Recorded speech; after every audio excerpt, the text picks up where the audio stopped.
محترم سامعین السلام علیکم ورحمۃ اللہ۔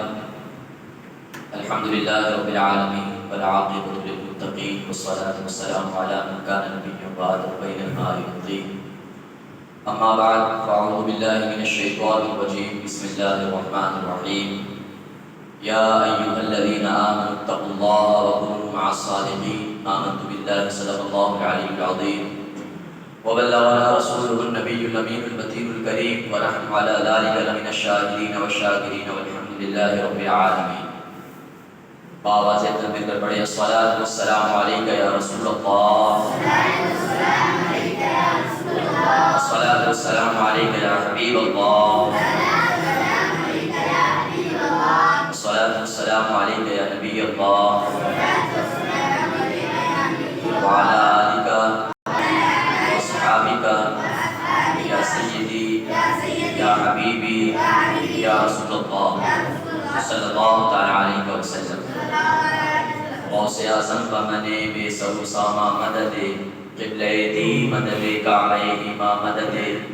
بگرداب بلا افتاد کشتی، ضعیفان و شکستات و کشتی، بحق خواجہ عثمان ہارون مدد کن یا معین الدین چشتی، مدد کن یا معین الدین چشتی، مدد کن یا معین الدین چشتی۔ سرورا شاہ کریمہ دستگیر اشرفا، حرمت روح پیمبر یک نظر کن سو امام، اے اشرف زمانہ زمانے مدد نما، درہائے بسراز کلید کرم کشا، اشرف نہنگ دریا دریا بسین دارت، دشمن ہمیشہ پرغم بازم دوست دارت۔ خواجہ ہند وہ دربار ہے اعلیٰ تیرا، خواجہ ہند وہ دربار ہے اعلیٰ تیرا، کبھی محروم نہیں مانگنے والا تیرا۔ الحمدللہ ثم الحمدللہ، آج جس ذات گرامی کی سیرت سننے کے لیے حاضر ہوئے ہیں وہ ولیوں کے تاجدار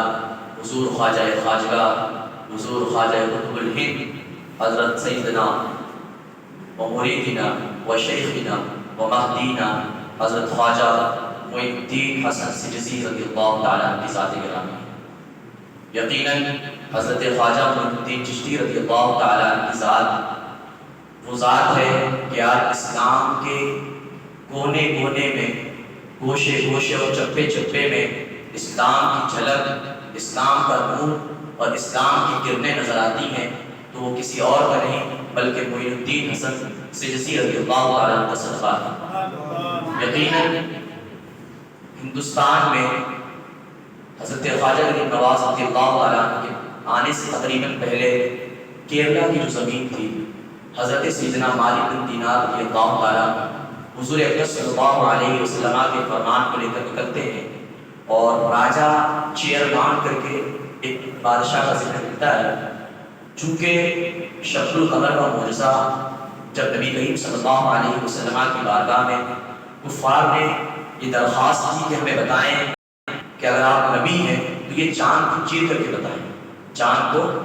چیر کر کے بتائیں، تو نبی کریم صلی اللہ علیہ وسلم پہاڑ پر چڑھ کر اشارہ کرتے ہیں تو چاند میں ٹکڑے ہوتے نظر آتا ہے۔ وہی معجزہ دیکھتے ہوئے، کیونکہ ہر جگہ پر وہ تاریخ، ہر جگہ پر دن کا وقت اور سمے الگ الگ تھا، کہیں پر لوگوں نے رات کے 3 بجے کے پہر پر دیکھا، کہیں لوگوں نے 2 بجے کے پہر پر دیکھا، اور کہیں پر رات میں لوگوں نے 8 بجے کا پہر بھی دیکھا۔ اسی میں ہندوستان کے بہت سارے تجارتی جو لوگ تھے، جو تجارتی غرض سے ملک عرب جایا کرتے تھے سمندری جہاز سے، تو ان میں ایک بادشاہ جو کیرلا کی سرزمین سے تھا، جس کا نام ہے نامی راجہ چیرمان ملتا ہے تواریخ میں، وہ دیکھتا ہے کہ اچانک میں چاند 2 ٹکڑے ہوتا ہے اور واپس سے وہ چاند واپس مل جاتا ہے۔ وہ بڑا کشمکش اور پریشان ہوتا ہے کہ یہ چاند کو توڑنے والی ذات کون سی ہو سکتی ہے؟ کیا کسی نے جادو کر کے اس کو توڑا ہے یا کسی نے مجھ پر سحر کر دیا ہے؟ وہ اسی کشمکش میں پریشان ہوتا ہے، اور رات 3 رات تک اسے نیند نہیں آتی کہ چاند کو توڑنے والا کون ہوتا ہے۔ اب اسی کشمکش اور پریشانی کے عالم میں وہ عرب کی طرف نکلتا ہے، کیونکہ عرب سے آنے والے کچھ لوگوں نے اسے بتایا کہ عرب میں ایک نبی ظاہر ہوئے ہیں جو اپنے آپ کو اللہ عز و جل کا آخری پیغمبر اور آخری میسنجر بتاتے ہیں۔ ان کے علاوہ کوئی اب نبی نہیں آئے گا. لوگوں کو ہدایت کرتے ہیں کہ اس کی عبادت کرو، اس کے سامنے سر سجود ہو. یہ کہنے کے بعد وہ لوگ کہتے ہیں کہ ہم نے دیکھا کہ وہیں کے عرب کے کچھ لوگ، اسی کے خاندان کے کچھ لوگ اس سے کہتے ہیں کہ چاند کو توڑ کر دکھاؤ، چاند کو کاٹ کر دکھاؤ، تب ہم تم پر ایمان لائیں گے. تو ہم نے دیکھا کہ وہ نبی اچانک میں اپنی انگلی کو اٹھاتا ہے اور اشارہ کرتا ہے تو وہ دونوں چاند کے ٹکڑے ٹوٹتے نظر آتے ہیں، اور پھر وہی انگلی کے اشارے سے چاند کی طرف واپس اشارہ کرتا ہے تو وہ چاند واپس سے ملتا نظر آتا ہے. بادشاہ نے جب یہ سنا پریشان ہوا، کہا کہ اب تو مجھے ظاہر اس سے ملنا ہی پڑے گا کہ یہ کون سی شخصیت ہے، اور میں جا کر دیکھتا ہوں کہ واقعی یہ اللہ کی ان کے پاس اللہ تعالیٰ کی جو ہدایت اللہ تعالیٰ نے ان کے ہاتھ میں دے کر بھیجی ہے، اسی چیز کو لے کر اور اسی خواب کو لے کر وہ نکلتا ہے. نکلنے کے بعد لوگوں سے مکہ میں پہنچ کر پوچھتا ہے کہ یہاں پر جو نبی ظاہر ہوئے ہیں مجھے ان کے بارے میں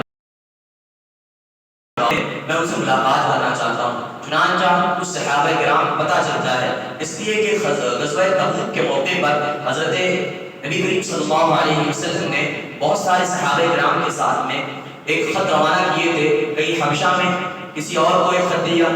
کہیں جو ہے فارس میں ایک خط الگ روانہ کیا. چونکہ نبی کریم صلی اللہ علیہ وسلم کو اللہ تعالیٰ کی طرف سے حکم آ گیا تھا کہ لوگوں تک دین پھیلاؤ، لوگوں تک اللہ تعالیٰ کی وحدانیت کو پھیلاؤ، جتنا ہو سکتا ہے اللہ تعالیٰ سے قریب کرو. تو چونکہ نبی کریم صلی اللہ علیہ وسلم کی بارگاہ میں جب اس نے یہ سنا، صحابہ کرام جب اس کو لے کر پہنچے، لے کر پہنچنے کے بعد وہ کہتا ہے کہ میں نے نبی کریم صلی اللہ علیہ وسلم کو پہلی مرتبہ دیکھا تو میرے دل سے آواز آئی کہ یقیناً یہ چہرہ کسی جھوٹے کا نہیں ہو سکتا، یہ چہرہ کسی جھوٹے کا نہیں ہو سکتا. وہ نبی کریم صلی اللہ علیہ وسلم کی بارگاہ میں حاضر ہوتے ہیں اور حاضر ہونے کے بعد ایمان لا کر بشرف اسلام ہوتے ہیں. اب یہاں پر تو یہ بات پتہ چلتی ہے کہ وہ ایمان لائے، تواریخ میں ان کا یہ ذکر یہاں تک ملتا ہے. مگر نبی کریم صلی اللہ علیہ وسلم نے جب دیکھا اور اس سے پوچھا تم کہاں سے اور تم کیا مقصد اور کیا غرض سے تم یہاں پر آئے؟ وہ کہتا ہے کہ میں ہندوستان کا ایک تجارتی قافلے کے ساتھ میں آیا ہوں، میں نے آپ کا شق القمر کا معجزہ دیکھا تھا تو میں اسی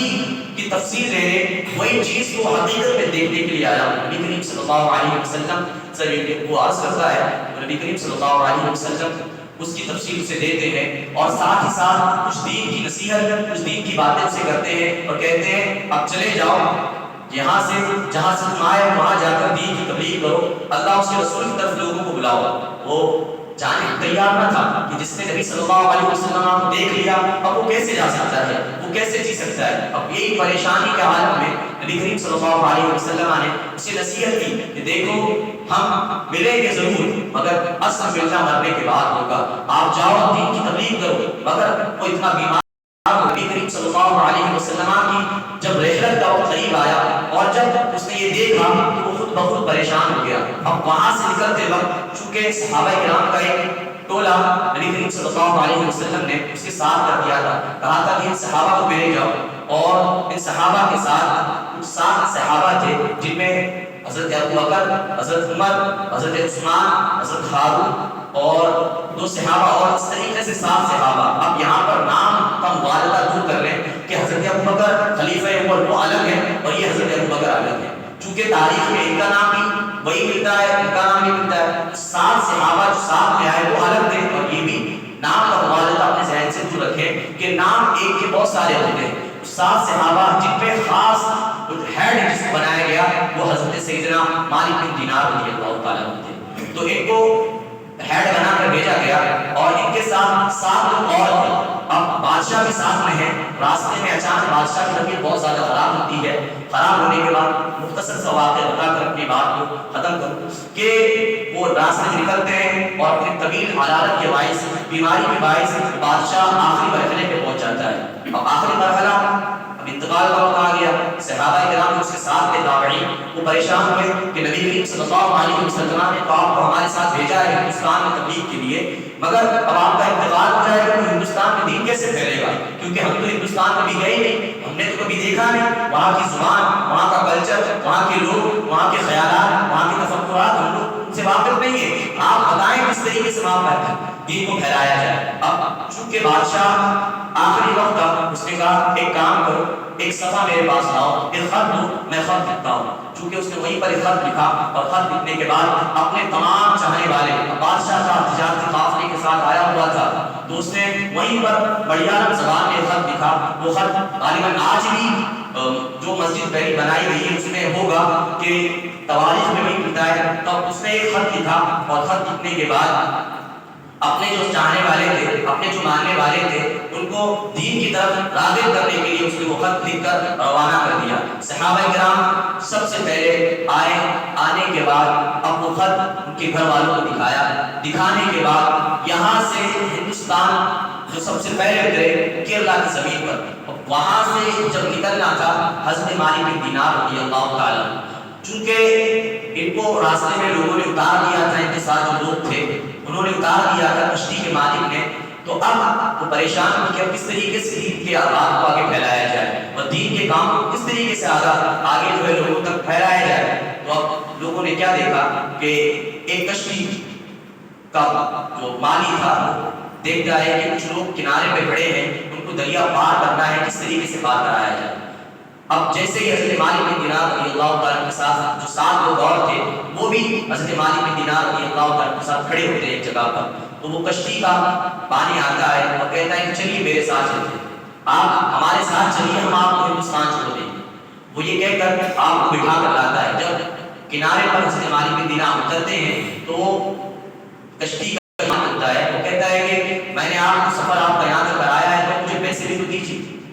میں نے آپ کو سفر کرایا تو پیسے دیجیے۔ اب حضرت مالک بن دینار رضی اللہ تعالیٰ چونکہ آپ پہلی مرتبہ ہندوستان تشریف لائے تھے تو تھوڑے سے پریشان ہوتے ہیں کہ یہ کیا ہے، میں تو یہاں کے پیسوں سے واقف نہیں ہوں، یہاں کی کس طریقے سے رقم ہوتی ہے مجھے پتہ نہیں ہے۔ آپ نے دیکھا اتنے میں آپ نے وہاں دعا کی، احادیث تواریخ میں ملتا ہے دعا کرنے کا نتیجہ یہ نکلا، اور دعا کرنے کا ثمرہ یہ ہوا کہ مچھلیاں اپنے منہ میں ایک ایک دانہ اپنے منہ میں ایک ایک دینار لے کر حاصل ہوئی، اور حاضر خدمت ہو کر حضرت مالک بن دینار رضی اللہ عنہ کی بارگاہ میں پیش ہوئی۔ جیسے پیش کرنا تھا حضرت مالک بن دینار رضی اللہ عنہ نے وہ دینار لیے، اور دینار لے کر اس کشتی کے مالک کو دیے۔ وہ بڑا خوش ہوا، دیکھ کر بڑا حیران ہوا کہ یہ کیسے لوگ ہیں کہ مچھلیاں ان کی عبادت کے لیے اور مچھلیاں ان کی قیمت ادا کرنے کے لیے نکلتی ہیں۔ اللہ اکبر، وہ کہنے کے بعد کرتے ہیں اور دین کی تبلیغ کو یہاں پر کرتے ہیں۔ تو سب سے پہلے جو ہندوستان میں دین کی تاریخ کو پھیلانے والا کو ملتا ہے حضرت مالک بن دینار رضی اللہ عنہ کی تاریخ ملتی ہمیں نظر آتی ہے۔ مگر چونکہ حضرت مالک بن دینار رضی اللہ تعالیٰ ایک اعتراف اکناف کے لیے بھیجے گئے تھے، انہوں نے جتنا اپنے سے ہو سکا انہوں نے کیا، تو ملیالم یہ کیرلا میں سب سے پہلے جو دین لایا گیا، دین پھیلایا گیا وہ حضرت مالک بن دینار رضی اللہ تعالیٰ۔ مگر چونکہ اعتراف اکناف اور ہندوستان اس وقت بہت بڑی سلطنت تھی، آج تو ہندوستان آدھا کر لیا ہے، آدھا یہاں پر ہے، آدھا وہاں ہے، آدھا یہاں، مگر اس وقت ہندوستان اکھنڈ ہندوستان تھا۔ اب اتنا بڑا ہندوستان، اب آپ نے جتنا ہو سکتا تھا اپنے آپ سے، اپنے لوگوں سے مل کر، اپنے ساتھ آئے ان لوگوں کے ساتھ مل کر دین کی تبلیغ جتنی ہو سکتی تھی آپ نے کیرلا کی سرزمین پر انجام دی، اور مثال آپ نے کاسرگوڑ میں انتقال فرمایا۔ یہ تاریخ ملتی ہے۔ اب یہاں سے اتنی تاریخ ملتی ہے کیرلا کی، مگر اس کے جو دوسرے حصے تھے مثلا بہار، بنگال، یوپی، مہاراشٹر، یہ سب جو علاقے تھے یہ ایسے علاقے تھے جہاں پر ہر جگہ پر وہ پرستی عام تھی، اور ہر جگہ پر ہزاروں لاکھوں بھگوانوں کو مانا گیا تھا، ان کے سامنے جو ہے گر گر کے لوگ عبادت کرتے تھے، اور حالت یہ تھی کہ لوگ بندروں کے سامنے، سانپوں کے سامنے گر کر اپنے آپ اس پیشانی میں جھکاتے تھے۔ یہ جو سجدہ جسے ہم ایک دم عام سمجھتے ہیں، یہ سجدہ، یہ پیشانی کی جگہ ہر اس دیوتا کے سامنے جھکتی تھی جس کو ذرا بھی پتا چلتا کہ یہ فائدہ دینے والا ہے، اگرچہ وہ انسان ہی کیوں نہ ہوتا، اس کے سامنے بھی لوگ اپنی پیشانی کو جھکاتے تھے۔ اب ایسے دور میں حضرت سیدنا خواجہ خواجگاں حضرت خواجہ معین الدین چشتی رضی اللہ عنہ کو بھیجا گیا۔ اب حالت یہ تھی کہ 635 کا یہ زمانہ جب تاتاری اور چنگیزی انہوں نے حملہ کیا ہوا تھا وسط ایشیا پر، اور نکلے تھے تمام جہاں جہاں لوگ ملتے ان کو کاٹتے مارتے جاتے، اور مصفدات یہاں تک کہ دریائے دجلہ میں 23 لاکھ مسلمانوں کا خون یہ تاتاری چنگیزیوں نے ایک دن میں بہایا۔ 3 دن دن تک جو دریائے دجلہ کا ایک کنارہ 23 لاکھ مسلمانوں کے خون سے 3 دن تک بہتا رہا، اور جو مسلمانوں کے ہاتھوں میں جو کتابیں تھی، جو کچھ بک تھی، کیونکہ افغانستان میں اس وقت کچھ اولیاء کرام کے کچھ اللہ کے بندے رہتے تھے، اور ان کو اللہ تعالیٰ نے یہ حالت دی تھی اس وقت کا یہ عالم تھا کہ حضرت خواجہ معین الدین چشتی رضی اللہ تعالیٰ یہ سنجر کا علاقہ، اب جو ایران میں پڑتا ہے سنجر کا، سیستان کا علاقہ سنجر، یہاں پر چونکہ اللہ کے بندے رہتے تھے اور اللہ تعالیٰ کی عبادت کرتے تھے چھپ چھپا کر، اب چنگیزی کو جب پتہ چلا اس آپ کے جو والد محترم حضرت سیدنا غیاث الدین رضی اللہ تعالیٰ ان کا نام تھا، اب ان کو جب یہ پتہ چلتا ہے کہ یہاں پر تاتاری چنگیزیوں نے حملہ کر دیا ہے اور وہ تمام لوگوں کو ہلاکت کرتے جا رہے ہیں، جو ان کے سامنے آ رہا ہے اس کو قتل کر رہے ہیں، تو آپ نے دین کی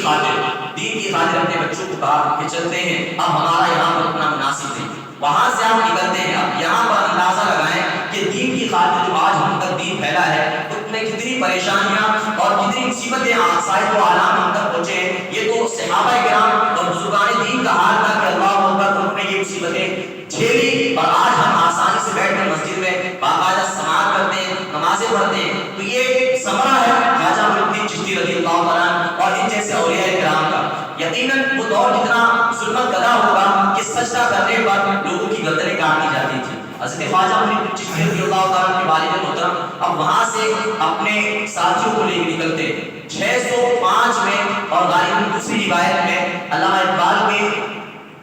ٹیچر TWR انہوں نے اپنی بلیچنگ کا اسلام یہ کتاب ہے، اس میں حضرت خواجہ معین الدین چشتی رضی اللہ تعالیٰ کی پیدائش کا واقعہ کچھ یوں ذکر کیا کہ 635 عیسوی میں ہجری میں حضرت خواجہ معین الدین چشتی رضی اللہ تعالیٰ کی پیدائش ہوتی ہے، پیدائش ہوئی، اب جس جگہ پر پیدائش ہوئی وہ جگہ لوگوں کے سامنے عام تھی، اور لوگوں کے سامنے اس طریقے سے کہ جس جگہ پہ آپ کی پیدائش ہوئی تھی اس گھر کے بازو جتنے آس پاس کے گھر تھے تب کوئی گھر ایسا نہ تھا جس میں تہجد گزار لوگ نہ، یہاں تک کہ لوگ تہجد کے لیے سبقت لے جانے کے لیے آزو بازو کے گھر کو دیکھتے تھے کہ کیا کون تہجد پڑھ رہا ہے، کس کا کیا ہے، اور لوگ ایک دوسرے کو اٹھاتے تھے کہ قرآن کہتا ہے لن تنالوا البر حتى تنفقوا مما تحبون، اچھائی کے لیے لوگوں کو آگے کرو، آج ہم برائی کی طرف لوگوں کو بتاتے ہیں کہ یہ ایسا ہے ویسا ہے، مگر اچھائی کی طرف دیکھتے ہیں تو پیچھے ہٹتے نظر آتے ہیں۔ اب آپ اندازہ لگائیں کہ اس وقت میں تہجد کے لیے لوگ ایک دوسرے کو اٹھاتے ہیں، یہاں تک کہ اٹھانے کے بعد دیکھتے ہیں کہ کون کتنی تہجد کے رکعت ادا کرتا ہے، اگر کوئی 12 رکعت ادا کرتا ہے تو 14 پڑھتا، کوئی نفل نمازیں ادا کرنے لگ جاتا، اس طریقے سے وہ محلہ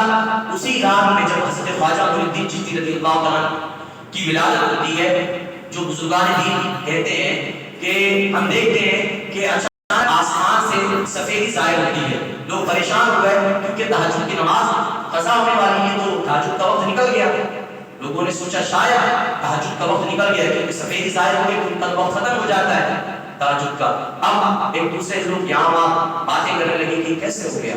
اچانک میں کچھ لوگ جمع ہوئے اور اب دوسرے سے پوچھتے ہیں، دوسرے کے گھروں پر گئے، کہا کہ سفیدی نظر آ رہی ہے، رات کا سمے ہو گیا ہے کہ تہجد کا وقت ہو چکا ہے۔ سب لوگ دیکھتے ہیں کہ ایک گھر سے نور کی کرنیں روشنی شعاعیں بن کر ابھرتی نظر آتی ہیں، تمام لوگ اس گھر کی طرف جاتے ہیں تو دیکھتے ہیں کہ جس گھر میں نور کی شعاعیں اور صبح کی سفیدی نظر آ رہی تھی وہ گھر کوئی اور نہیں، حضرت سیدنا غیاث الدین رضی اللہ تعالیٰ کا تھا۔ حضرت سیدنا غیاث الدین رضی اللہ تعالیٰ حضرت خواجہ کے والد وہ اپنے بچے کو باہر لاتے ہیں، باہر لانے کے بعد کہتے ہیں اس کا نام معین الدین ہے، اس کا نام معین الدین ہے۔ چونکہ تواریخ میں الگ الگ سیرت میں الگ الگ باتیں ہیں، مگر جو سید الاقطاب جو معتبر کتاب ہے جس میں حضرت شیخ عبدالحق مقدسی دہلوی رحمہ اللہ نے جو باتیں درج کی ہیں میں ان کو بتانا چاہوں گا کہ جب پیدائش ہوتی ہے حضرت خواجہ معین الدین چشتی کی تو اب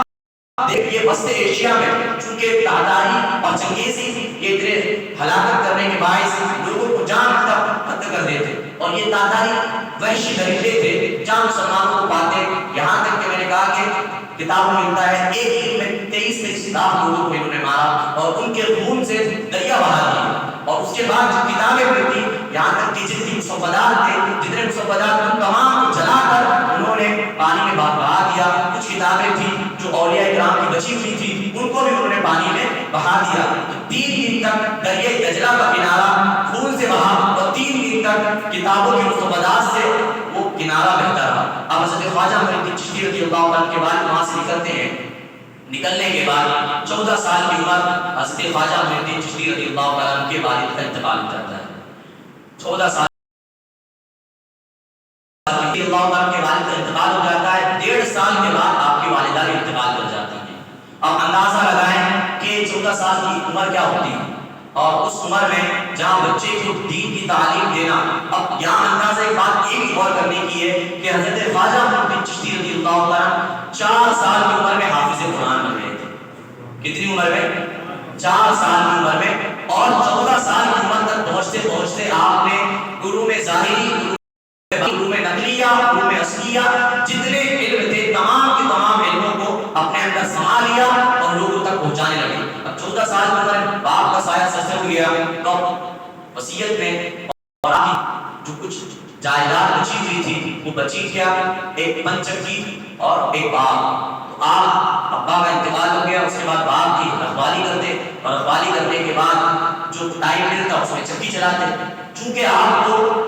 قرآن پاک سے بڑی محبت تھی، اور یہ آپ کا آخری دور میں ملتا ہے، آخری کتابوں میں ملتا ہے کہ حضرت خواجہ معین الدین چشتی رضی اللہ تعالیٰ قرآن سے بڑی محبت فرماتے، اور اتنی محبت فرماتے کہ رات دن جب تک کوئی وقت ہوتا تو پڑھتے ہی رہتے، اور پڑھتے پڑھتے جو آنے جانے والے لوگ ہوتے رک کر سننے لگ جاتے، غیر مسلم آتے تو خاموشی سے بیٹھ کر سنتے۔ اللہ تعالیٰ نے اتنی آواز میں برکت دی کہ اللہ اکبر، قرآن پڑھنے والا جب پڑھتا تو سامنے پرندے ایک جگہ پر بیٹھ جاتے اور ان کی آواز سنتے تھے۔ اب رات کا وقت آپ اپنے باغبان، اپنے باغیچے میں تھے، اور اپنے باغیچے کی جو انگور کا باغیچہ تھا اس کی رکھوالی کر رہے تھے۔ رات کی دن میں دیکھتے تو جو پتے زمین پر گرتے وہ اچانک میں ایک جگہ جمع ہو جاتے،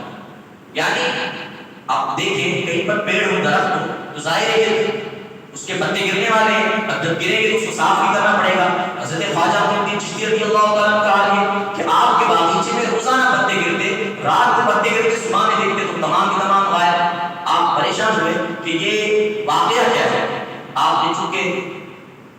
رات کا وقت تھا، آپ نے دوسری رات میں اپنے باغیچے میں گزارنے کا سوچا کہ یہ رات میں جھاڑو کون مار دیتا ہے، یہ پتے کہاں چلے جاتے ہیں۔ رات میں آپ جاتے ہیں، بیٹھتے ہیں اپنے باغیچے میں، اور بیٹھنے کے بعد دیکھتے کیا ہے کہ وہ پتے اپنے آپ جا رہے ہیں، اپنے آپ کوئی ان کو جو ہے دھکا دے رہا ہے اور کوئی جھاڑو مارتا نظر آ رہا ہے۔ تو آپ فرماتے ہیں کہ جو دوست ہوتا ہے، جو دوست کی مدد کرتا ہے، وہ چھپ کر مدد نہیں کرتا، سامنے آ کر مدد کرتا ہے۔ اللہ جب یہ کہتے ہیں تو اچانک 3 اچھی شکل کے جنات حاضر ہوتے ہیں اور حضرت خواجہ معین الدین چشتی رضی اللہ تعالیٰ کو سلام کرتے ہیں، کہتے ہیں یا خواجہ غریب نواز رضی اللہ تعالیٰ، ہم نے چونکہ آپ کے پاس قرآن پاک سیکھنا تھا اور آپ ہم قرآن تلاوت کرتے باغیچے میں بیٹھ کر، تو ہم یہی پر رہتے تھے اور ہم دیکھتے تھے کہ آپ قرآن پر تلاوت کرتے، ہم اپنی تجوید کو سدھارنے کے لیے آپ کے پاس آتے تھے۔ اللہ اکبر۔ آج وہ جنات کو پکڑنے کے لیے، جنات کو قابو کرنے کے لیے طرح طرح کے وظیفے اور طرح طرح کے پتہ نہیں معاملات کا سامنا کرتے ہیں، مگر کام ایسا کرو کہ جنات خود آ کر آپ کی مدد کریں۔ کام اللہ تعالیٰ یقیناً اللہ تعالیٰ اپنے بندوں کو بھی آپ کا ساتھ دینے پر مجبور کر دے گا جب آپ خود اللہ تعالیٰ کے سامنے سرمسلوط ہو جائیں گے۔ یقیناً حضرت خواجہ معین الدین چشتی رضی اللہ تعالیٰ کے سامنے وہ تینوں حاضر ہوتے ہیں، اور حاضر ہونے کے بعد وہ آپ سے قرآن پاک کا درس سیکھتے ہیں۔ اب یہاں پر ایک مغالطہ اپنے ذہن سے یہ بھی دور کر لیں کہ ہم خواجہ غریب نواز اور دوسرے دیگر اولیاء کرام یہ اپنی عبادت و ریاضت میں کرامات سب سے اعلیٰ ہوتے ہیں، مگر دین میں، علم میں ان کا کوئی مقام نہیں ہوتا۔ اس مغالطے کو بھی دور کر لیں۔ یہاں تک کہ تواریخ میں ملتا ہے کہ حضرت خواجہ کتب خانہ آصفیہ میں ایک کتاب رکھی ہے، شیخ عبدالحق محدث دہلوی رضی اللہ تعالیٰ عنہ فرماتے ہیں کہ اس میں لکھا ہے حضرت خواجہ معین الدین چشتی رضی اللہ تعالیٰ عنہ نے 3 سال تک مدینے میں درس حدیث کیا۔ کتنے سال تک؟ 3 سال تک۔ اور وہ دور جو کہ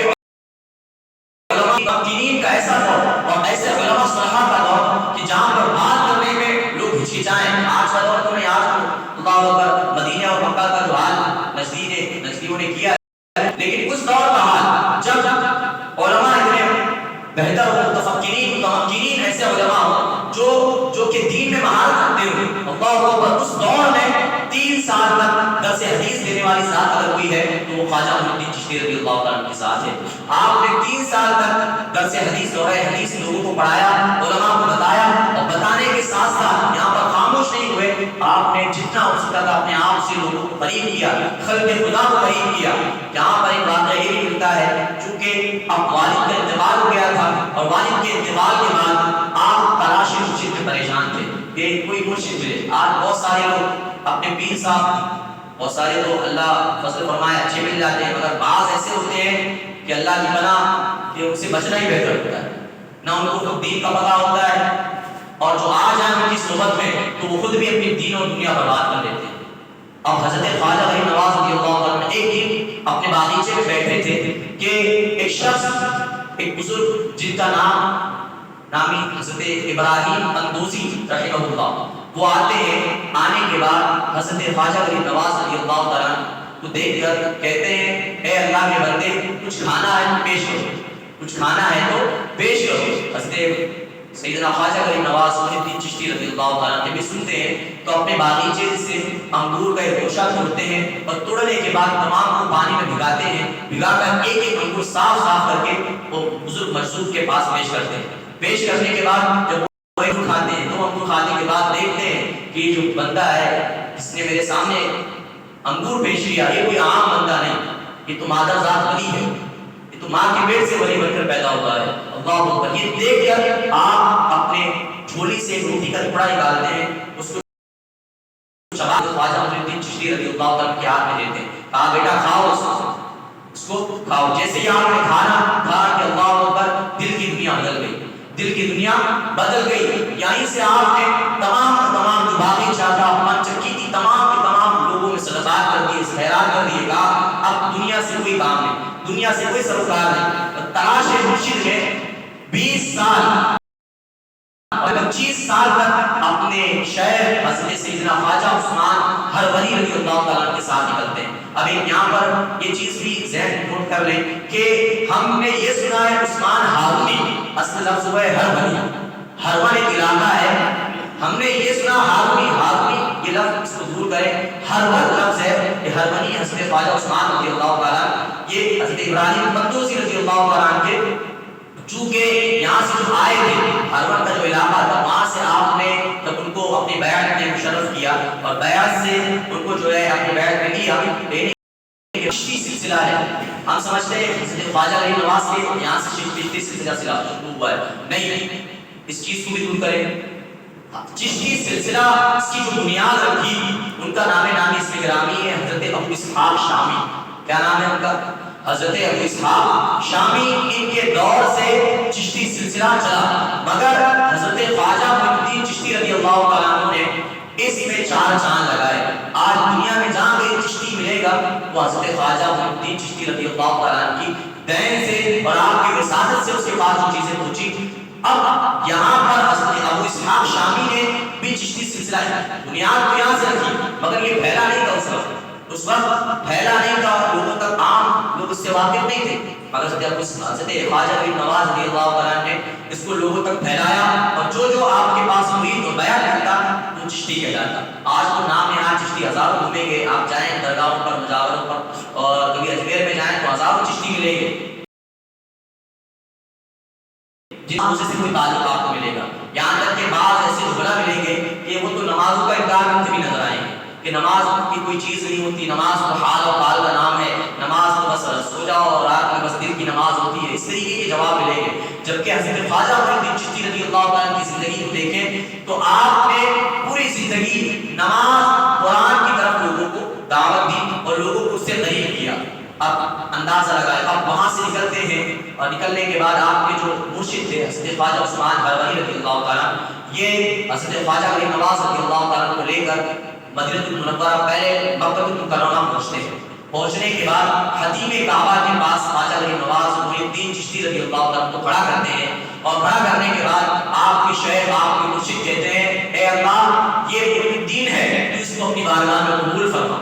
کیا کہتے ہیں؟ یہ محی الدین ہے تو اس کو اپنی بارگاہ میں قبول فرما۔ غیب سے آواز آتی ہے اے عثمان ہارونی ہم نے اس کو اپنی بارگاہ میں قبول فرما لیا اور یہ ہمارے مقبول برگزیدہ بندوں میں شامل ہو گیا۔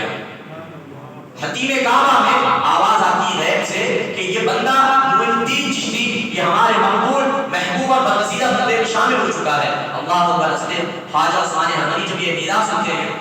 اللہ تعالیٰ کا شکر بجا لاتے ہیں، اور اس کے بعد پھر آپ مدینہ المنورہ کا سفر کرتے ہیں۔ رسول اللہ صلی اللہ علیہ وسلم کی بارگاہ میں حاضری دینے کے لیے نکلتے ہیں، اور نکلنے کے بعد جب مدینہ المنورہ سنہری جالیوں کے سامنے پہنچتے ہیں تو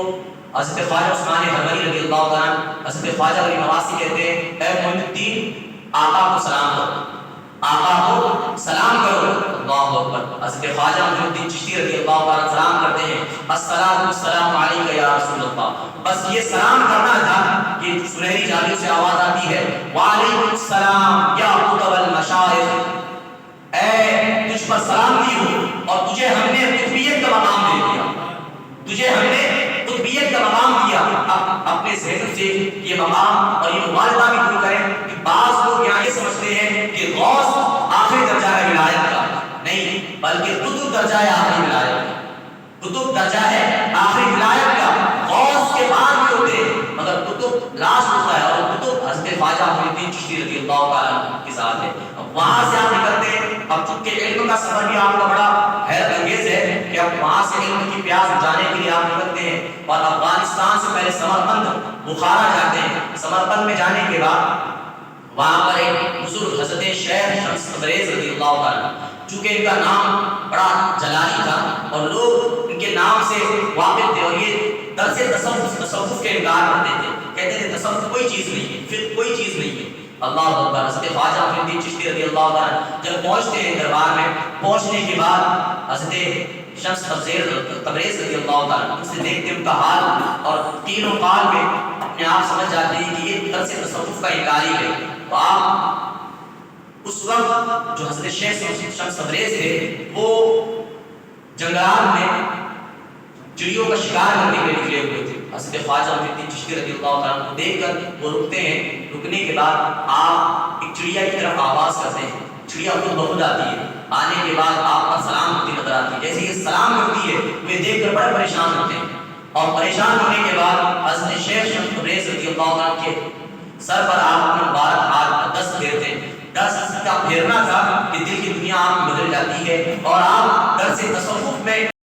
حاصل کرتے ہیں، اتنی مہارت حاصل کرتے ہیں کہ اللہ اکبر، اس وقت کے علماء بھی آپ سے درس تصوف سیکھنے آتے ہیں۔ کہاں درس تصوف کا انکاری، مگر اولیاء کی صحبت میں بیٹھا تو وہ خود درس تصوف کا پڑھانے والا بن گیا، درس تصوف کو بتانے والا، سکھانے والا بن گیا۔ وہاں سے آپ نکلتے ہیں، چونکہ وقت میں تھوڑی تھوڑی باتیں کر کے آپ کو بتا دوں کہ وہاں سے علم کا، چونکہ آپ نے سنا تھا علم کا شعبہ اس وقت بغداد میں بڑا عام تھا، اور حضرت خواجہ حضرت سیدنا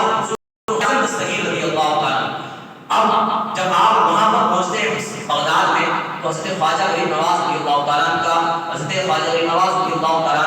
جب بغداد پہنچتے ہیں تو آپ کے بغداد پہنچنے کے بعد حضرت سیدنا غوث اعظم دستگیر رضی اللہ تعالیٰ کا 1.5 سال پہلے انتقال ہو گیا۔ اتنے 1.5 سال پہلے انتقال ہو گیا تھا۔ بعض روایتوں میں کہ حضرت خواجہ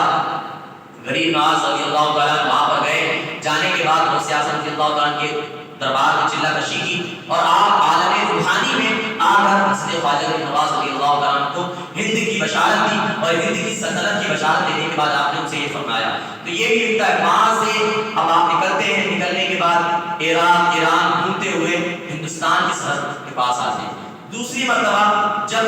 حضرت خواجہ معین الدین چشتی رضی اللہ تعالیٰ مدینہ المنورہ پہنچتے ہیں، چونکہ پہلی مرتبہ آپ اپنے شیخ حضرت خواجہ عثمان حرمنی رضی اللہ عنہ کے ساتھ گئے تھے، اب دوسری مرتبہ خود جاتے ہیں نبی کریم صلی اللہ علیہ وسلم کی بارگاہ میں، اور جانے کے بعد سلام عرض کرتے ہیں، السلام علیکم یا رسول اللہ۔ یہ سلام عرض کرنا تھا تو اب مدینہ المنورہ سے آواز آتی ہے، مدینہ خضرا سے آواز آتی ہے، وعلیکم السلام یا معین الدین، یا معین الدین۔ اب یہاں پر جیسے وعلیکم السلام یا معین الدین کہتے ہیں تو لوگ پریشان ہوتے ہیں کہ یہ مدینہ خضرا سے آواز آ رہی ہے وعلیکم السلام یا معین الدین۔ اب معین الدین کون ہے؟ معین الدین کون ہے؟ معین الدین کو تلاش کرتے ہیں، معین الدین کو تلاش کرتے ہیں، آئینہ معین الدین، آئینہ معین الدین۔ لوگ پوچھتے ہیں کہ بھائی کون ہے معین الدین؟ تو اس در سے حلقہ ذکر سے اور مجلس نبوی سے کم 6 سے 7 لوگ باہر آتے ہیں، ان کا نام بھی معین الدین تھا، ان کا نام بھی معین الدین تھا، وہ بھی باہر آتے ہیں۔ اب امت خضرا کے جالیوں کے سامنے دربار جاتا ہے، کہتا ہے درباری کے یا رسول اللہ صلی اللہ علیہ وسلم، یہاں پر آپ نے جس معین الدین کو نام، آپ نے جس کا نام لیا ہے اس میں تو 7-8 لوگ باہر آ گئے ہیں۔ تو دربار امت خضرا سے آواز آتی ہے کہ ہم معین الدین چشتی کو بلا رہے ہیں، ہم معین الدین چشتی کو بلا رہے ہیں۔ چشتی کا نام سنتے ہوئے حضرت خواجہ معین الدین چشتی رضی اللہ عنہ حاضر دربار ہوتے ہیں، نبی کریم صلی اللہ علیہ وسلم بہت ساری بشارتیں ان کو دیتے ہیں، اور پتہ نہیں کتنی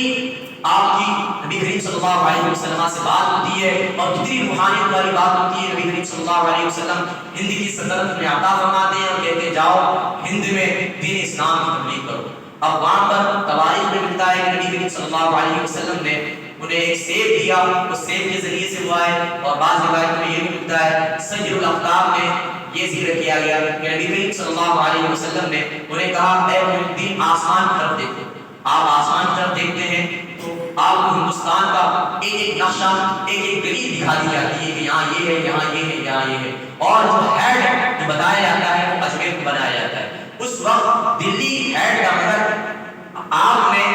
اجمیر کو ہیڈ بنایا، اور اس لیے کہ وہاں پر بادشاہوں، بڑے بڑے بادشاہ، پرتھوی راج اور ان جیسے لوگ آباد تھے جو کہ اپنی بادشاہت کی وجہ سے عام تھے، لوگوں نے بڑا ان کو مرتبہ دیا ہوا تھا اور بڑا عروج کے ہاتھ میں تھا۔ اب یہاں پر ان کو یہ دیا، یہ آنے کے بعد جیسے ہی راستہ سفر کرتے ہیں، سفر کرتے ہوئے دلی پہنچتے ہیں، اور دلی سے جب آپ نکلتے ہیں تو واقعہ آپ نے سنا ہوگا کہ حضرت خواجہ معین الدین چشتی رضی اللہ تعالیٰ عنہ ایک باغ میں باغیچے میں بیٹھتے ہیں، وہاں سے نکل کر اجمیر پہنچ کر ایک باغیچے میں بیٹھتے ہیں اور کہتے ہیں کہ یہیں بیٹھ جاؤ اپنے ساتھ۔ چونکہ 70 اور لوگ تھے، بعض روایتوں میں 25 بھی آئے ہیں، 25 لوگوں کے ساتھ آئے تھے، 25 لوگ رہتے ہیں ساتھ میں اور ایک جگہ پر بیٹھ جاتے ہیں۔ اب وہ بیٹھنے کی جگہ بادشاہ کے اونٹوں کی تھی، بادشاہ کے اونٹوں کی بیٹھنے کی جگہ تھی۔ بادشاہ وہ بھی اتنا سخت بادشاہ کہ اللہ اکبر، حضرت خواجہ معین الدین چشتی رضی اللہ تعالیٰ جب بیٹھے تو اس بادشاہ کا درباری اور نوکر آنے کے بعد حضرت خواجہ معین الدین چشتی سے کہتا ہے اٹھو اٹھو، یہ بادشاہ کے اونٹوں کی بیٹھنے کی جگہ ہے، یہاں بیٹھنا نہیں ہے، بادشاہ کو پتہ چلے گا تو تم کو قتل کر دے گا، تم کو قتل کر دے گا، اٹھ جاؤ۔ اللہ اکبر جب کہتے ہیں تو حضرت خواجہ معین الدین چشتی رضی اللہ عنہ سے پوچھتے ہیں تو کس کا نوکر ہے؟ وہ کہتا ہے کہ میں اس بادشاہ کا نوکر ہوں اور میں اس کا درباری ہوں، مجھے اس نے بڑا عہدہ اور مرتبہ دیا ہے۔ اللہ اکبر کہتے ہیں تو آپ فرماتے ہیں ٹھیک ہے جا بادشاہ سے کہہ دے نہیں اٹھیں گے، نہیں اٹھیں گے۔ اللہ اکبر یہ جواب دینے کے بعد جو نوکر تھا وہ جا کر بادشاہ کے پاس کہتا ہے، کہنے کے بعد اپنا ماجرا سناتا ہے کہ ایسا ایسا واقعہ ہوا ہے اور اس طریقے سے میں نے ان سے کہا ہے کہ وہ اٹھے نہیں۔ بادشاہ پریشان ہوا کہ اللہ کے برگزیدہ بندے اور یہ اٹھنے کو تیار ہی نہیں، پریشانی کا یہ حال۔ تمام لوگوں کو سپاہیوں کو لے کر آتا ہے، حضرت خواجہ معین الدین چشتی رضی اللہ تعالیٰ کو اٹھنے کے لیے کہتا ہے کہ اٹھیے، یہ اونٹوں کی جگہ بیٹھنے کی ہے۔ آپ کہتے ہیں اچھا اونٹوں کی جگہ ہے بیٹھنے کی، ٹھیک ہے ہم اٹھ جاتے ہیں، ہم اپنے اونٹوں کو بٹھاؤ، ٹھیک ہے ہم اٹھ جاتے ہیں، اپنے اونٹوں کو بٹھاؤ، اور آپ اپنے ساتھیوں کو اٹھا کر لے کر جاتے ہیں، اور لے جانے کے بعد اللہ اکبر وہ اونٹوں کی جگہ جہاں پر آپ نے یہ کہہ کر اٹھا کہ ٹھیک ہے اونٹوں کو ہی بٹھاؤ، اب وہ اونٹ بیٹھے ہی رہ گئے۔ اب بادشاہ کا جو لوگ تھے اور جو سپاہی تھے وہ چرانے کے لیے جب آئے اور چرانے کے بعد اپنے اونٹوں کو اٹھانا چاہا تو دیکھتے ہیں کہ اونٹ تو اٹھنے کو تیار نہیں، اونٹ تو اٹھنے کو تیار نہیں۔ انہوں نے بڑی کوشش کی، یہاں تک کہ جتنے ہتھ کنڈے تھے تمام کے تمام استعمال کر لیے مگر اونٹ اٹھنے کو تیار نہیں۔ اب وہ پریشان ہو کر پھر بادشاہ کے پاس جاتے ہیں اور کہتے ہیں کہ بادشاہ لگتا ہے ہم نے جس بزرگ اور جس اللہ کے بندے کو اٹھایا ہے لگتا ہے اس کی بددعا یہاں ہم پر لگ گئی ہے، ہم پر اس کی بددعا لگ گئی ہے، جا کے دیکھو کیا ہوگا۔ بادشاہ کہتا ہے ٹھیک ہے جا کے دیکھو کہاں پر وہ اللہ کے بندے گھوم رہے ہیں، ان سے کہو کہ آپ نے جن اونٹوں کو بٹھایا ہے وہ اٹھتے نظر نہیں آتے تو ان سے جا کر اجازت دو۔ اب وہ جاتے ہیں اور حضرت خواجہ معین الدین چشتی رضی اللہ عنہ دریا ہے، اس وقت جو دریا وہاں پر تھا تو دریا کے کنارے آپ نے اپنا خیمہ خیمزن فرمایا تھا، وہاں پر بیٹھنے کے بعد آپ نے سپاہی آتے ہیں اور ارشاد فرماتے کہ حضرت آپ کرم فرمائیں، آپ جہاں سے اٹھ کے گئے اونٹ تو اٹھنے کو تیار نہیں ہے اور اونٹ بالکل ہل بھی نہیں رہے ہیں۔ اللہ بری کہنے کے بعد حضرت خواجہ معین الدین چشتی سنتے کہتے ہیں ہم نے تو نہیں بٹھایا، جاؤ دیکھو اڑ گئے ہوں گے، ہم نے تو نہیں بٹھایا، جاؤ دیکھو اڑ گئے ہوں گے۔ اللہ بری سننے کے بعد دیکھتے ہیں تو وہ اونٹ جو بیٹھے ہوئے تھے وہ اپنے آپ اٹھے نظر آتے ہیں، اٹھتے نظر آتے ہیں۔ جیسے ہی پتہ چلتا ہے بادشاہ بڑا حیران اور پریشان ہوا کہ لگتا ہے اجمیر میں جو برگزیدہ بندے اللہ کے بندے آئے ہیں لگتا ہے ان کی وجہ سے میرا تختہ پلٹ ہوگا۔ ہر وقت اچھائی سچائی بیان کرنے والے ہر وقت ہر دور میں رہے، اب یہ اور بات ہے کہ ہزاروں لوگ ان کو ختم کرنے کی سازشیں رچتے نظر آتے ہیں۔ حضرت موسیٰ کے دور میں دیکھیں فرعون کس طریقے سے، حضرت ابراہیم کے دور میں دیکھیں نمرود کس طریقے سے نظر آتا ہے، اور خود ہمارے نبی صلی اللہ علیہ وسلم نے دین حق کو لے کر آئے تو ہزاروں علم، ہزاروں جہلا اور کفار عام کو قتل کرنے کے لیے جو ہے آگے آتے نظر آئے۔ اسی طریقے سے جب حضرت خواجہ معین الدین چشتی رضی اللہ تعالیٰ ہندوستان میں دین کو پھیلانے کے لیے نکلے تو ہزاروں لوگ آپ کے خلاف اور آپ کو قتل کرنے کے لیے، یہاں تک کہ بادشاہ نے ایک بہترین کلاکار جو اپنی تلوار کا ماہر تھا اور جو جس کے ہاتھ میں چاقو دے دو تو چاقو سے بہترین نشانے باز تھا، بڑا بہترین نشانے باز، کو پتہ چلا، بادشاہ نے اسے بلایا، بلانے کے بعد کہا کہ دیکھو ایک اللہ کا بندہ آیا ہے، جا کے تمہیں اسے قتل کرنا ہے، جا کے تمہیں اسے قتل کرنا ہے، تم منہ مانگا انعام تمہیں دیا جائے گا۔ وہ بادشاہ یہ حکم سن کر حضرت خواجہ معین الدین چشتی رضی اللہ تعالیٰ کی بارگاہ میں آتا ہے، چاقو کو کیونکہ وہ سامنے لا نہیں سکتا تھا، اس نے چھپایا ہوا تھا اپنے بغل میں، حضرت خواجہ معین الدین چشتی رضی اللہ تعالیٰ کی بارگاہ میں آتا ہے، سلام عرض کرتا ہے، سلام عرض کرنے کے بعد اللہ اکبر، خود بخود کیا دیکھتا ہے کہ وہ چاقو جو اس نے بغل میں چھپایا کر آیا تھا وہ اپنے آپ گر کر حضرت خواجہ معین الدین چشتی رضی اللہ تعالیٰ کے قدموں میں جا گرتا ہے۔ یہ دیکھتا ہے پریشان ہوتا ہے کہ یہ کوئی عام ذات نہیں، اللہ کوئی نیک اور خاص بندے ہیں اور ان سے پنگا لینا اور ان سے کسی طریقے کی جو ہے جرأت کرنا، ان سے کسی طریقے کی بات کرنا یہ مناسب نہیں ہے۔ وہ جو آپ کو قتل کرنے آیا تھا وہ خود مسلمان ہو جاتا ہے۔ اب یہاں پر تو اور زیادہ پریشانی بڑھ گئی کہ وہ تو قتل کرنے کے لیے اس نے بھیجا تھا، مگر یہ الٹا ہی ہو گیا کہ لوگ تو آ کر مسلمان ہوتے جا رہے ہیں اس کے پاس۔ اب اور زیادہ پریشانی بڑھی اور آخر میں یہی کہ اس نے پریشانی کی حد کر دی، طرح طرح کے لوگ پانی بند کر دیا، اور طرح یہ بھی ملتا ہے پانی بند کرنے کے بعد جب حضرت خواجہ معین الدین چشتی رضی اللہ تعالیٰ عنہ نے اپنے مرید سے کہا کہ جاؤ وضو کرنے کے لیے پانی لے کر آؤ، اب وہ مرید جاتا ہے تو وہ جو دریا تھا وہ دریا کے سامنے کٹورا لیتا ہے پانی کے لیے، تو وہ سپاہی چونکہ بادشاہ نے پانی کے لیے منع کر دیا تو سپاہی نے اس سے کہا کہ نہیں، بادشاہ کی اجازت نہیں ہے، ہم تجھے کسی بھی صورت میں ایک لوٹا اور ایک کٹورا بھی تجھے پانی نہیں دینے والے۔ تو یہ فریاد دے کر حضرت خواجہ کی بارگاہ میں جاتا ہے، حضرت خواجہ علی نواز رضی اللہ تعالیٰ یہ سننے کے بعد جلال میں آ گئے، آپ نے فرمایا اپنے مرید سے جاؤ اور دریا سے کہنا کہ معین الدین نے بلایا ہے۔ کیا کہنا؟ معین الدین نے بلایا ہے۔ اب ہم جیسا کوئی ہوتا تو ظاہر پریشان ہوتا، ارے یار اتنا بڑا دریا حضرت بول رہے ہیں پانی لے کر معین الدین نے بلایا ہے، یہ کس طریقے سے ہو سکتا ہے؟ مگر چونکہ انہوں نے صحیح طور پر اپنے مرشد کا حق ادا کیا تھا، انہوں نے صحیح طور پر اپنے استاد اپنے پیر و مرشد کا حکم مانا تھا، بغیر کسی سے چرا کے کٹورا لے کر دریا کے پاس پہنچتا ہے۔ اب ہزاروں سینک اور ہزاروں سپاہی دریا کی پہرےداری کرتے ہیں، وہ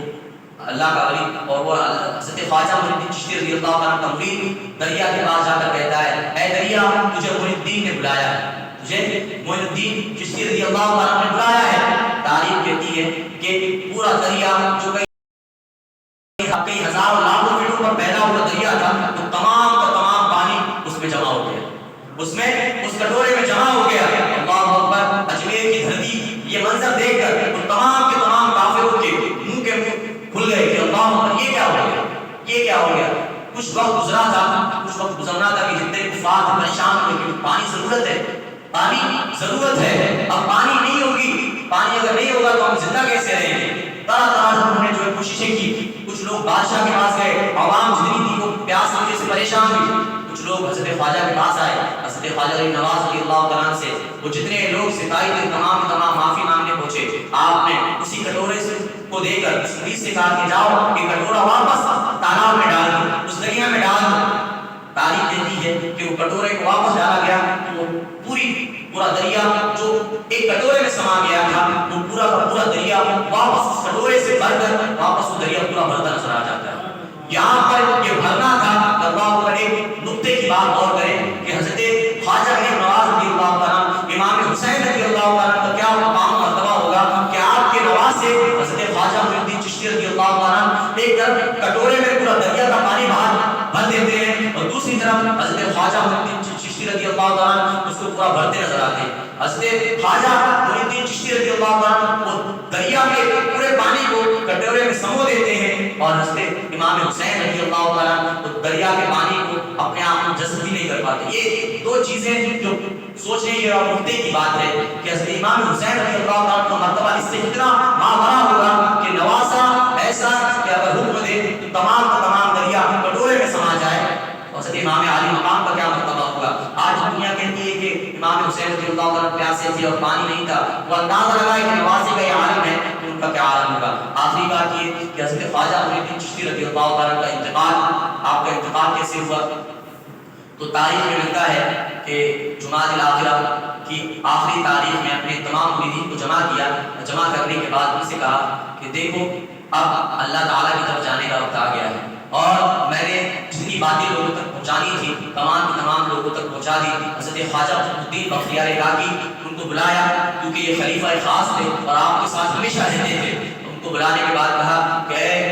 قطب الدین بختیار کاکی میرے لیے دعا کرنا۔ حضرت خواجہ بختیار کاکی فرماتے ہیں کہ معین الدین چشتی رضی اللہ عنہ، مرشد گرامی آپ نے 90 لاکھ لوگوں کو مسلمان کیا ہے، 90 لاکھ لوگوں کو مسلمان کیا ہے، اب آپ یہ دعا فرمانے کے لیے کہہ رہے ہیں؟ اللہ اکبر۔ یہ کہنے کے بعد آپ فرماتے نہیں، مجھے رب کے سامنے جانے میں بڑی شرم آتی ہے، بڑا ڈر محسوس ہوتا ہے۔ وَلِمَنْ خَافَ مَقَامَ رَبِّهِ جَنَّتَانِ، جو اللہ تعالیٰ سے ڈرتا ہے اللہ تعالیٰ اسے 2 جنت عطا فرماتا ہے۔ مجھے میرے اعمال کا پتہ ہے کہ اگر میں چلا جاؤں تو کہیں ایسا نہ ہو کہ رب تبارک و تعالیٰ میرے تمام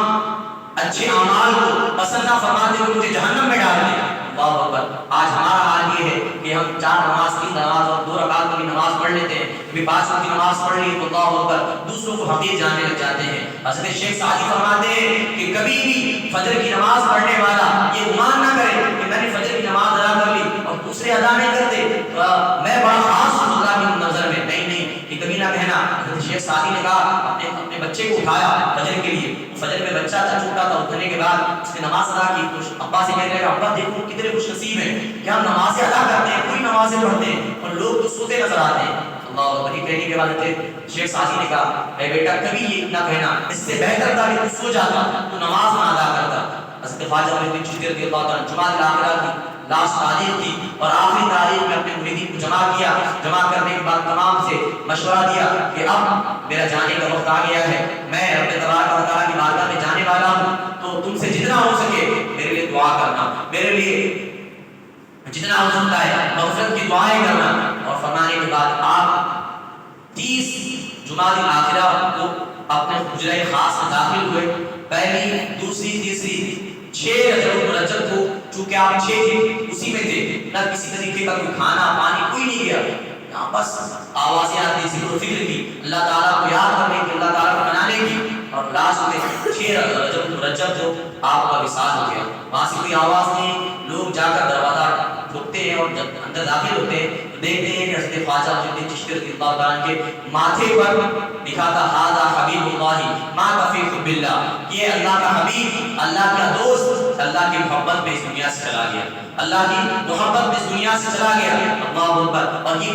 کندھا تمام لوگ جتنے وہاں پر گئے تھے تمام کے تمام لوگوں نے دیکھے۔ اللہ تعالیٰ حضرت خواجہ معین الدین چشتی رضی اللہ عنہ نے جو دین کی خدمات انجام دی، ہم تمام لوگوں کو اس کا ذرہ بھی ہمیں نصیب فرما۔ یا اللہ اپنے حبیب صلی اللہ علیہ وسلم کے صدقے طفیل میں آپ کی درجات کو بلند فرما، آپ کے صدقے طفیل میں ہمارے والدین کی مغفرت فرما، جہاں کئی مسلمان پریشان حال تمام کی پریشانیوں کو دور فرما، جو لوگ قرض مبتلا مالک مولا بارک انصر کو دوشی نصیب فرما۔ وما علینا الا البلاغ المبین۔ میرے کہنے میں یا آپ کے سننے میں کسی طرح کی کوتاہی غلطی لفظ ہو گئی ہو مالک مولا سے معاف فرمائے۔ استغفر اللہ ربی من کل ذنب واتوب الیہ۔ وما علینا الا البلاغ المبین۔ السلام علیکم۔